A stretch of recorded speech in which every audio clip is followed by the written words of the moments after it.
ನಮಸ್ಕಾರ ಸ್ನೇಹಿತರೆ, ಗೃಹಲಕ್ಷ್ಮಿ ಯೋಜನೆಯಲ್ಲಿ 6,000 ರಿಲೀಸ್ ಆಗ್ತಾ ಇದೆ. ಹೌದು ಸ್ನೇಹಿತರೆ, ಸತತವಾಗಿ ನಿಮಗೆ 6,000 ದುಡ್ಡು 3 ಕಂತುಗಳ ದುಡ್ಡು ಜಮಾ ಆಗ್ತಾ ಇದೆ. ಸೊ ನಿಮಗೆ ಬರಬೇಕಾಗಿರ್ತಕ್ಕಂತಹ ಕಂತುಗಳು 12,000 ಬರಬೇಕು. ಆದರೆ ಅದರ ಪೈಕಿ ಸದ್ಯಕ್ಕೆ ಸಚಿವೆ ಲಕ್ಷ್ಮೀ ಹೆಬ್ಬಾಳ್ಕರ್ ಅವರು ಕೊಟ್ಟಿರ್ತಕ್ಕಂತಹ ಮಾಹಿತಿ ಪ್ರಕಾರ, ಸರ್ಕಾರ ಬಿಡುಗಡೆ ಮಾಡಿರ್ತಕ್ಕಂತಹ ದುಡ್ಡಿನ ಪ್ರಕಾರ ನಿಮಗೆ 6,000 ದುಡ್ಡು ಜಮಾ ಆಗುತ್ತೆ. 3 ಕಂತುಗಳು ಕ್ಲಿಯರ್ ಆಗುತ್ತೆ ಎನ್ನಲಾಗ್ತಾ ಇದೆ. ಸೊ ಹಾಗಾದರೆ ಸ್ನೇಹಿತರೆ, 3 ಕಂತುಗಳನ್ನು ಕ್ಲಿಯರ್ ಮಾಡಲಿಲ್ಲ ಅಂದರೆ ಸರ್ಕಾರಕ್ಕೆ ಮತ್ತಷ್ಟು ಪ್ರೆಷರು. ಹಾಗಾಗಿ ಮೊದಲು ಈ 3 ಕಂತುಗಳನ್ನು ಕ್ಲಿಯರ್ ಮಾಡಲಿಕ್ಕೆ ಮುಂದಾಗಿದ್ದಾರೆ. ಸುಮಾರು 7,500 ಕೋಟಿಯಷ್ಟು ಫಂಡ್ ರಿಲೀಸ್ ಆಗ್ತಾ ಇದೆ. ಹೌದು ಸ್ನೇಹಿತರೆ, ಸುಮಾರು 7,500 ಕೋಟಿಯಷ್ಟು ಫಂಡ್ ರಿಲೀಸ್ ಆಗ್ತಾ ಇದ್ದು ನಿಮಗೆ 3 ಕಂತುಗಳನ್ನು ಕ್ಲಿಯರ್ ಮಾಡಲಿಕ್ಕೆ ಸರ್ಕಾರ ಮುಂದಾಗಿದೆ ಸ್ನೇಹಿತರೆ. ಜೊತೆಗೆ ಗೃಹಲಕ್ಷ್ಮಿ ಸಂಘಗಳು ಕೂಡ ಪ್ರಾರಂಭವಾಗ್ತಾ ಇದ್ದು ಈ ಸಂಘಿನಿಂದ ಬಹಳಷ್ಟು ಮಹಿಳೆಯರಿಗೆ ಹೆಲ್ಪ್ ಆಗಲಿದೆ. ಅದರಲ್ಲಿ ಬಡ ಮಹಿಳೆಯರಿಗಂತೂ ತುಂಬಾ ಹೆಲ್ಪ್ ಆಗುತ್ತೆ. ಅದು ಹೇಗೆ, ಎಷ್ಟು ದುಡ್ಡು ಸಿಗುತ್ತೆ, ಎಲ್ಲಿ ಹೋಗಿ ಅಪ್ಲೈ ಮಾಡಬೇಕು, ಇದನ್ನು ಹೇಗೆ ಪಡ್ಕೊಳ್ಬೇಕು, ಈ ಎಲ್ಲವನ್ನು ಕೂಡ ನಾನು ತಿಳಿಸ್ಕೊಡ್ತೀನಿ. ರಾಜ್ಯದ ಎಲ್ಲ ಗೃಹಲಕ್ಷ್ಮಿಯರು ಪ್ರತಿಯೊಬ್ಬರು ಕೂಡ ಮಿಸ್ ಮಾಡದೆ ಈ ಒಂದು ವಿಡಿಯೋನ ಮಿಸ್ ಮಾಡದೆ ಕೊನೆವರೆಗೂ ವಾಚ್ ಮಾಡಿ. ಜೊತೆಗೆ ಸ್ನೇಹಿತರೆ, ಈ ವಿಷಯವನ್ನು ಆದಷ್ಟು ನಿಮ್ಮ ಸ್ನೇಹಿತೆಯರಿಗೆ ಇಬ್ಬರಿಗಾದರೂ ಶೇರ್ ಮಾಡಿ. ಯಾಕಂದರೆ ಗೃಹಲಕ್ಷ್ಮಿ ಸಂಘಗಳ ಬಗ್ಗೆನೂ ಕೂಡ ಅವರಿಗೆ ಮಾಹಿತಿ ತಿಳಿಸ್ಕೊಡ್ಬೇಕಾಗಿದೆ. ಇನ್ನು ಸ್ನೇಹಿತರೆ ಬನ್ನಿ, ಈ ಒಂದು ಗೃಹಲಕ್ಷ್ಮಿ ಯೋಜನೆಯಲ್ಲಿ ನಿಮಗೆ 6 ಕಂತುಗಳು ಬರಬೇಕಾಗಿದೆ. ಒಟ್ಟಾರೆಯಾಗಿ ಈ 24ನೇ ಕಂತಿನ ಹಣ ಬರಬೇಕು ಸೆಪ್ಟೆಂಬರ್ ತಿಂಗಳದು. ಜೊತೆಗೆ 25ನೇ ಕಂತಿನ ಹಣ ಅಕ್ಟೋಬರ್ ತಿಂಗಳ ಹಣ ಬರಬೇಕು. 26ನೇ ಕಂತಿನ ಹಣ ನವೆಂಬರ್ ತಿಂಗಳ ಹಣ ಬರಬೇಕು. ಈ 3 ಕಂತುಗಳ ಜೊತೆಗೆ ಡಿಸೆಂಬರ್ 27ನೇ ಕಂತಿನ ಹಣ ಕೂಡ ಬರಬೇಕಾಗಿದೆ. 4 ಕಂತುಗಳಾದವು. ಇನ್ನು ಸ್ನೇಹಿತರೆ, ಈಗ ಚಳಿಗಾಲದ ಅಧಿವೇಶನದಲ್ಲಿ ನಡೆದಿರ್ತಕ್ಕಂತಹ ಗದ್ದಲು ಕೂಡ ನಿಮಗೆ ಗೊತ್ತಿದೆ. ನಾನು ಕೂಡ ಈಗ ಸಾಕಷ್ಟು ವಿಡಿಯೋದಲ್ಲಿ ತಿಳಿಸ್ಕೊಟ್ಟಿದ್ದೀನಿ. ಸಚಿವೆ ಲಕ್ಷ್ಮೀ ಹೆಬ್ಬಾಳ್ಕರ್ ಅವರು 2 ಕಂತುಗಳನ್ನು ಮರೆತು ಬಿಟ್ಟಿದ್ರು. ಹೋದ 2025ರ ಫೆಬ್ರವರಿ ಮತ್ತು ಮಾರ್ಚ್ ತಿಂಗಳ ಹಣ. ಹೌದು, ಈ 2 ಕಂತುಗಳನ್ನು ಸರ್ಕಾರ ಕೊಟ್ಟೇ ಇರಲಿಲ್ಲ, ಮಹಿಳೆಯರ ಖಾತೆಗಳಿಗೆ ಜಮಾ ಮಾಡೇ ಇರಲಿಲ್ಲ. ಅವುಗಳನ್ನು ಬಿಟ್ಟು ಡೈರೆಕ್ಟಾಗಿ ಏಪ್ರಿಲ್ ತಿಂಗಳು, ಮೇ ತಿಂಗಳು ಈ ರೀತಿ ಜಮಾ ಮಾಡ್ತಾ ಬಂದಿದ್ದರು. ಹಾಗಾಗಿ 2 ತಿಂಗಳ ಹಣ ಎಲ್ಲರೂ ಕೂಡ ಮರೆತು ಬಿಟ್ಟಿದ್ರು. ಸೊ ಈಗ BJP ನಾಯಕರು ಕೂಡ ಚಳಿಗಾಲದ ಅಧಿವೇಶನದಲ್ಲಿ ಅದರ ಬಗ್ಗೆ ಚರ್ಚೆ ಮಾಡಿ ಅದನ್ನು ಜ್ಞಾಪಕ ಮಾಡಿ ಅದರ ಮೇಲೆ ಪ್ರೆಷರ್ ಹಾಕಿದ್ರು. ಸೊ ಸಚಿವೆ ಲಕ್ಷ್ಮೀ ಹೆಬ್ಬಾಳ್ಕರ್ ಅವರ ಗಮನಕ್ಕೂ ಕೂಡ ಇರಲಿಲ್ಲ ಅಂತ ಹೇಳಿದರು. ಆದರೆ ಅದರ ಬಗ್ಗೆ ವಿಚಾರಣೆ ಮಾಡಿದ ತಕ್ಷಣ ಅವ್ರಿಗೆ ಗೊತ್ತಾಗಿದ್ದು ಇಷ್ಟೇ, 2 ಕಂತುಗಳು ಪೆಂಡಿಂಗ್ ಉಳಿದಿದ್ದು ಗೊತ್ತಾಗಿದೆ. ಹಾಗಾಗಿ ಆ 2 ಕಂತುಗಳನ್ನು ನಾವು ಕ್ಲಿಯರ್ ಮಾಡ್ತೀವಿ ಅಂತ ಭರವಸೆಯನ್ನು ಕೊಟ್ಟಿದ್ದಾರೆ. ಹಾಗಾಗಿ ಆ 2 ಕಂತುಗಳು ಕೂಡ ನಿಮ್ಮ ಖಾತೆಗಳಿಗೆ ಬರ್ತಾ ಇದೆ. ಸೊ ಹಾಗಾಗಿ ಸ್ನೇಹಿತರೆ, ನಿಮಗೆ 6 ಕಂತುಗಳು ಬರಬೇಕು, 12,000 ದುಡ್ಡು ಜಮಾ ಆಗಬೇಕು. ಅದರ ಪೈಕಿ ಈಗ 3 ಕಂತುಗಳು ಜಮಾ ಆಗ್ತಾ ಇದ್ದು 6,000 ದುಡ್ಡು ಸತತವಾಗಿ ರಿಲೀಸ್ ಆಗ್ತಾ ಇದೆ. ರಿಲೀಸ್ ಮಾಡಲ್ದೆ ಬೇರೆ ಆಪ್ಷನ್ವೇ ಇಲ್ಲ.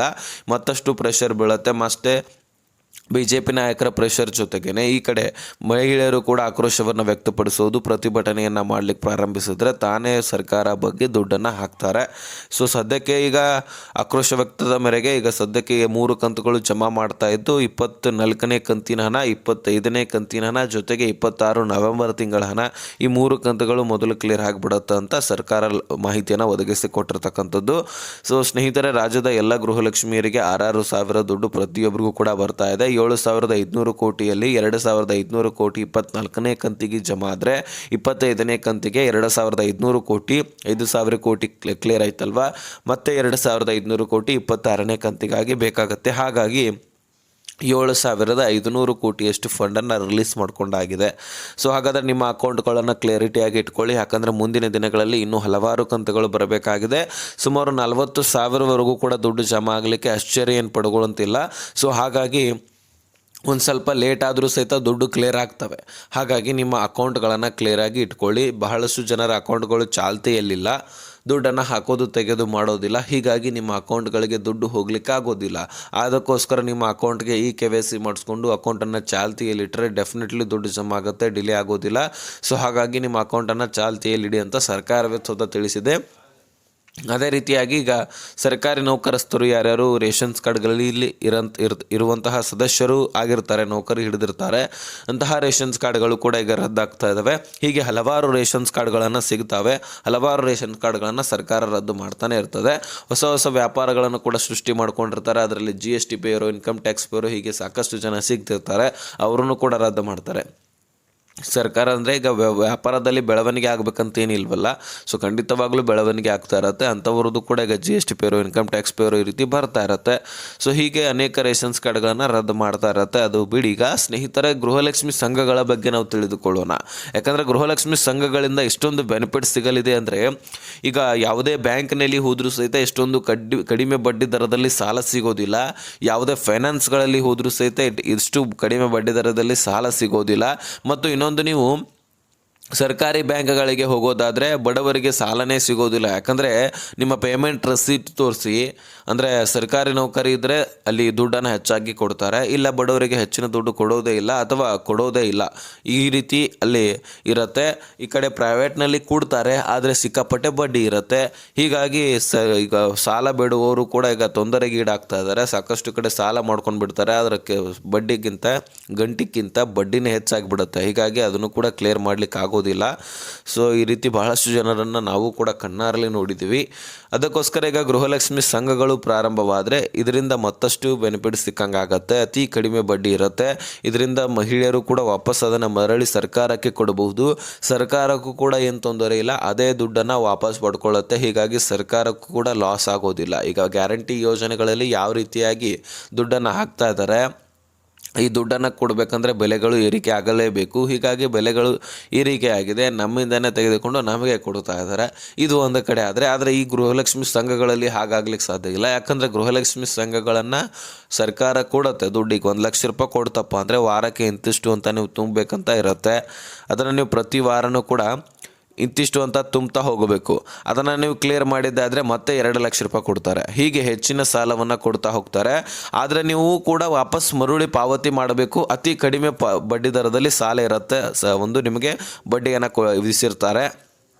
ಹಾಗಾಗಿ ನೀವು ಇದನ್ನು ಕೂಡ ವಾಪಸ್ ಕೊಟ್ಟಿದ್ದೇ ಆದರೆ ಆ ಒಂದು ಕಡಿಮೆ ಬಡ್ಡಿ ಮುಖಾಂತರ ಸಾಲ ಸರ್ಕಾರವೂ ಕೂಡ ವಾಪಸ್ ತೆಗೆದುಕೊಳ್ಳುತ್ತೆ. ಹೀಗಾಗಿ ಸರ್ಕಾರದ ದುಡ್ಡು ಸರ್ಕಾರದ ಬಳಿನೇ ಉಳಿಯುತ್ತೆ. ಇನ್ನು ನಿಮಗೆ ಆ ದುಡ್ಡನ್ನು ಕೊಟ್ಟಿರುತ್ತಲ್ವ, ಅದರಿಂದ ನಿಮಗೂ ಕೂಡ ಸಾಕಷ್ಟು ಯೂಸ್ ಆಗಿರುತ್ತೆ. ಹಾಗಾಗಿ ಇಲ್ಲಿ ನಾನು ಹೇಳ್ತಕ್ಕಂಥದ್ದು ಏನಪ್ಪ ಅಂದರೆ, ಈ ಕಡೆ ಸರ್ಕಾರಕ್ಕೆ ಕೂಡ ಲಾಸ್ ಆಗೋದಿಲ್ಲ, ಈ ಕಡೆ ನಿಮಗೂ ಕೂಡ ಅತಿ ಕಡಿಮೆ ಬಡ್ಡಿ ದರದಲ್ಲಿ ಸಾಲ ಸಿಕ್ಕಂಗಾಗತ್ತೆ. ಹಾಗಾಗಿ ಈ ಒಂದು ಗೃಹಲಕ್ಷ್ಮಿ ಸಂಘಗಳು ಅತಿ ಶೀಘ್ರದಲ್ಲಿ ಪ್ರಾರಂಭವಾಗಲಿದ್ದು, ಈ ಒಂದು ಸಂಘಗಳು ಪ್ರಾರಂಭವಾದರೆ ಮತ್ತಷ್ಟು ಒಳ್ಳೆಯದಂತ ನಮ್ಮ ಭಾವನೆ. ಇನ್ನು ನಿಮ್ಮ ಅನಿಸಿಕೆ ಏನು ಅನ್ನೋಂಥದ್ದನ್ನು ಕಮೆಂಟ್ ಮಾಡಿ. ಜೊತೆಗೆ ಸ್ನೇಹಿತರೆ, ಈ ಗೃಹಲಕ್ಷ್ಮಿ ಸಂಘಗಳಿಗೆ ನಿಮ್ಮ ಸಿವಿಲ್ ಸ್ಕೋರ್ ಕರೆಕ್ಟ್ ಆಗಿರಬೇಕು. ಅಂದರೆ ಬೇರೆ ಕಡೆ ಸಾಲಗಳನ್ನು ತೆಗೆದುಕೊಂಡಿರ್ತೀರಿ, ಅಲ್ಲಿ ಕೂಡ ನೀವು ಸರಿಯಾಗಿ ತುಂಬಿದ್ದೇ ಆದರೆ ಖಂಡಿತವಾಗ್ಲೂ ನಿಮಗೆ ಈ ಸಂಘಗಳಿಂದ ಸಾಲ ಸೌಲಭ್ಯ ಸಿಗುವಂಥದ್ದು ಅತಿ ಶೀಘ್ರದಲ್ಲಿ ಇದು ಪ್ರಾರಂಭವಾಗಲಿದೆ. ಇದರ ಬಗ್ಗೆ ಸಚಿವ ಲಕ್ಷ್ಮೀ ಹೆಬ್ಬಾಳ್ಕರ್ ಅವರು ಕೂಡ ಚರ್ಚೆ ಮಾಡಿದರು. DK ಶಿವಕುಮಾರ್ ಅವರು ಕೂಡ ಇದರ ಬಗ್ಗೆ ಮಾಹಿತಿ ಒದಗಿಸಿಕೊಟ್ಟಿದ್ದರು. ಹಾಗಾಗಿ ಈ ಸಂಘಗಳು ಕೂಡ ಅತಿ ಶೀಘ್ರದಲ್ಲಿ ಪ್ರಾರಂಭವಾಗ್ತಾ ಇದೆ. ಸೊ ಈ ಒಂದು ಸಂಘಗಳನ್ನು ಪಡ್ಕೊಳ್ಳಿಕ್ಕೆ ನಿಮ್ಮ ಒಂದು ಸಿವಿಲ್ ಸ್ಕೋರ್ ಕರೆಕ್ಟ್ ಆಗಿರಬೇಕು. ಮತ್ತು ಗೃಹಲಕ್ಷ್ಮಿ ಅಪ್ಲೈ ಮಾಡುವಾಗ ನಿಮ್ಮ ರೇಷನ್ ಕಾರ್ಡ್ ಇರುತ್ತಲ್ವ, ಇಂತಹ ಒಂದು ಡಾಕ್ಯುಮೆಂಟ್ಸ್ಗಳನ್ನು ಕ್ಲಿಯರ್ ಇಟ್ಕೊಳ್ಬೇಕು. ಆಧಾರ್ ಕಾರ್ಡ್ ಸರಿಯಾಗಿರಬೇಕು.